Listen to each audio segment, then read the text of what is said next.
Sekarang kalau tolak ukurnya idawu sidal amru ila ghairi ahli fangtadiri sa'ah. 3 calon niku nyuwun sewu menurut saya sing paling ngerti pertanian Pak Prabowo. Itulah alasan kenapa Pak Prabowo itu dijadikan koordinator food estate. Penceramah Miftah Habibur Rahman mengklaim bahwa di antara 3 calon presiden 2024, yaitu Anies Baswedan, Prabowo Subianto, dan juga Ganjar Pranowo, Prabowo lah yang paling mengerti tentang pertanian. Hal itu diungkapkan oleh Miftah Habibur Rahman dalam pertemuan 1000 Kiai Kampung di Karesidenan Kedu. Dalam rangka menghadapi krisis pangan dunia, itu tidak dibebankan kepada Menteri Pertanian, justru dibebankan kepada Menteri Pertahanan. Kenapa? Karena Pak Prabowo punya kemampuan dan profesionalisme tentang pertanian. Pertahanan menjadi ketahanan pangan, yang sekarang dikritik sama kelompok sebelah karena food estate dianggap gagal, padahal baru proses. Artinya kalau kita punya harapan lebih kepada Pak Prabowo tentang pertanian, niku logis Pak Idris. Awalnya, seorang laki-laki paruh baya yang mengaku sebagai petani, ia mengatakan jika hasil pertanian saat ini sangat menggenaskan, apalagi harga pupuk hingga harga bibit tanaman sangat mencekik petani.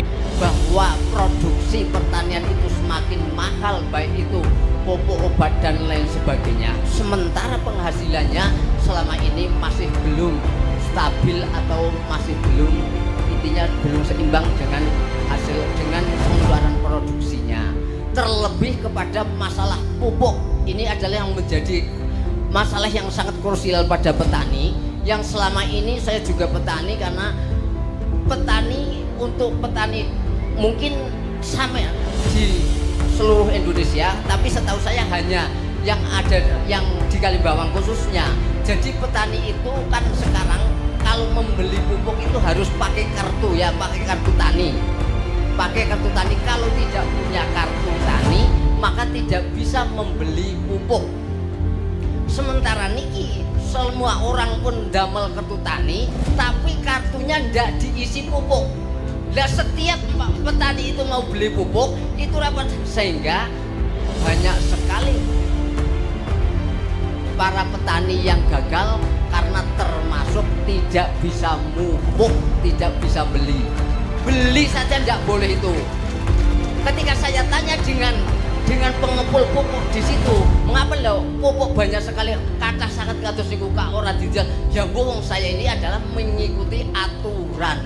Ketika di dalam kartunya itu tidak diisi mes, nggih jenengan ora angsal tumbas. Lalu Miftah Habibur Rahman menjawab bahwa Prabowo lah yang paling mengerti pertanian. Mengapa ia akhirnya diberikan tanggung jawab untuk mengelola food estate? Lalu bagaimana dengan fakta food estate? Proyek food estate akan dilanjut nggak, Kang? Cocok jadi terakhir ini, Kang. Proyeknya siapa ini ya? Aduh, tanyanya kok nyenggol-nyenggol. Jangan dimulai dulu ya timernya, saya mikir sebentar. Gini teman-teman, jadi kenapa kok kami lebih cenderung pada project atau program of contract farming? Para petani itu sudah bertani lintas generasi, oke? Lalu negara punya uang sekarang untuk membangun pertanian. Nah, yang sudah bekerja di pertanian begitu lama malah tidak terima uang negara. Lalu negara bikin tempat baru, mengundang perusahaan untuk membangun pusat-pusat kegiatan pertanian. Menurut saya sayang-sayang uang itu lebih baik dipakai untuk program-program pertanian, sehingga petani-petani itu bisa bertani dengan baik, dibantu pupuknya, dibantu penyuluhannya, dibantu airnya lewat uang yang sama. Lalu produknya dibuat kontrak untuk kita beli. Dan Jakarta sudah mengerjakan itu.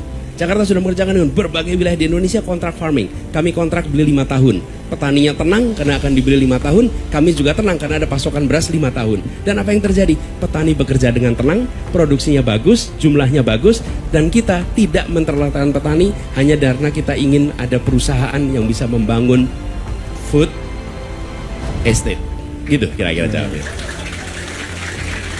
Jadi, Iya, jadi kan dilanjut nggak, Pak? Apa? Jadi dilanjut nggak, Pak?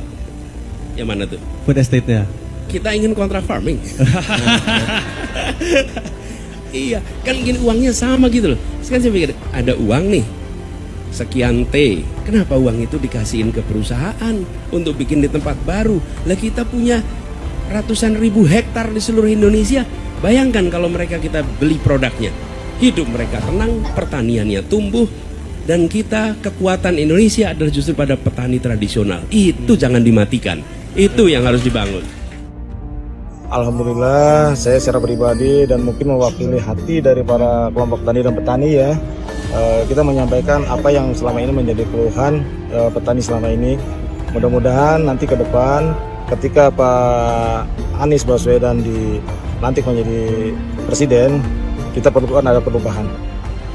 Calon Presiden nomor urut 1, Anies Baswedan mengatakan, kontrak farming atau pertanian kontrak dipilih karena lebih menghargai petani yang sudah lama bekerja memproduksi pangan. Anies berencana mengganti program food estate yang digagas pemerintahan Presiden Jokowi dengan pertanian kontrak jika terpilih menjadi presiden pada Pilpres 2024. Jadi yang disebut sebagai pertanian kontrak itu, mereka tetap berusaha di wilayah mereka dan pemerintah justru memberi intensifikasi atas aktivitas pertanian. Ia mengatakan, kontrak pertanian bisa memberikan kepastian pasar bagi petani lewat kerjasama kemitraan dengan badan usaha, baik milik daerah maupun negara, bisa juga dari swasta. Tugas pemerintah menyiapkan regulasi agar produk pertanian bisa langsung diserap badan usaha dengan harga yang memberikan kesejahteraan petani, sekaligus memasang harga terjangkau untuk para konsumen. Ia melihat cara seperti itu akan lebih adil, karena mereka yang selama ini berpuluh-puluh tahun memang memproduksi pertanian. Beda dari food estate, menurut Anies, kebijakan lumbung pangan ini akan meninggalkan kelompok tani. Wilayah pertanian kita itu tersebar di seluruh wilayah Indonesia. Petani-petani kita sudah melakukan kegiatan pertanian lintas generasi. Mereka tidak boleh ditinggalkan. Justru kita harus hadir melakukan intensifikasi atas aktivitas pertanian mereka. Karena itu pendekatan yang kami mau lakukan adalah pendekatan yang sudah dikerjakan selama ini di Jakarta. Pemprov DKI Jakarta membuat kontrak dengan Gapoktan di berbagai wilayah. Lalu para petani-petani yang tergabung di Gapoktan, tergabung di koperasi-koperasi, memiliki kepastian bahwa kami akan membeli selama 5 tahun dengan ada kesepakatan range harganya. Bagi kami ada kesepakatan kepastian supply, bagi mereka ada kepastian yang akan membeli. DKI Jakarta bukan membeli sebuah lahan besar lalu membuat food estate untuk Jakarta, tapi tidak. Yang kami lakukan justru mengajak petani-petani yang ada diperkuat. Apa yang terjadi ketika mereka punya kontrak farming? Mereka bisa mendapatkan kredit untuk mekanisasi pertanian. Mereka melakukan produksi pertanian secara kolektif karena mereka punya kepastian siapa yang akan membeli hasil taninya. Jadi kami melihat petani-petani di Indonesia harus dibantu untuk jadi berdaya, bukan ditinggalkan, dan kita membangun sebuah sentral pertanian baru yang justru berbasis korporasi. Yang mengerjakanlah korporasi-korporasi dari Jakarta, yang merekrut tenaga-tenaga, ya juga tenaga-tenaga rekrutmennya di sini. Jadi sementara petani-petani yang ada di seluruh wilayah Indonesia justru mereka tidak mendapatkan fokus perhatian.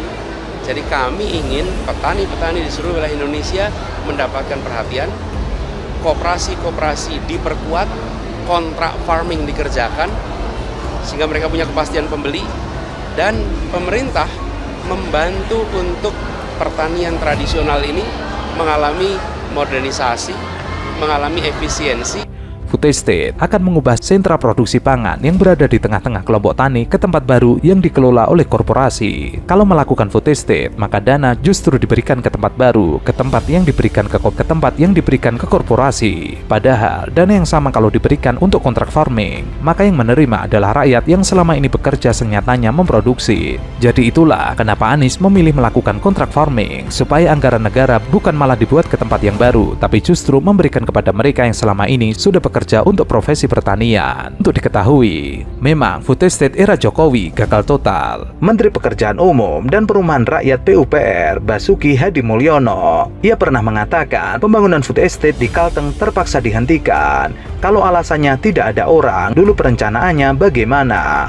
Ujuk-ujuk Menteri PUPR bilang begitu. ini serius atau gimana? Dalam rapat kerja dengan Komisi 5 DPR Jakarta, Menteri PUPR Basuki Hadimulyono mengakui proyek food estate di Kalteng sudah bisa ditanami, namun terpaksa di stop. Lahannya 43.000 hektar, sudah siap ditanami padi dan tanaman pangan lainnya, termasuk singkong. Karena tidak ada orang, akhirnya proyek tersebut di stop. Greenpeace mengatakan, membagi program food estate mangkrak sehingga menyebabkan rusaknya lingkungan di sekitar lokasi, khususnya Kalteng dan Papua.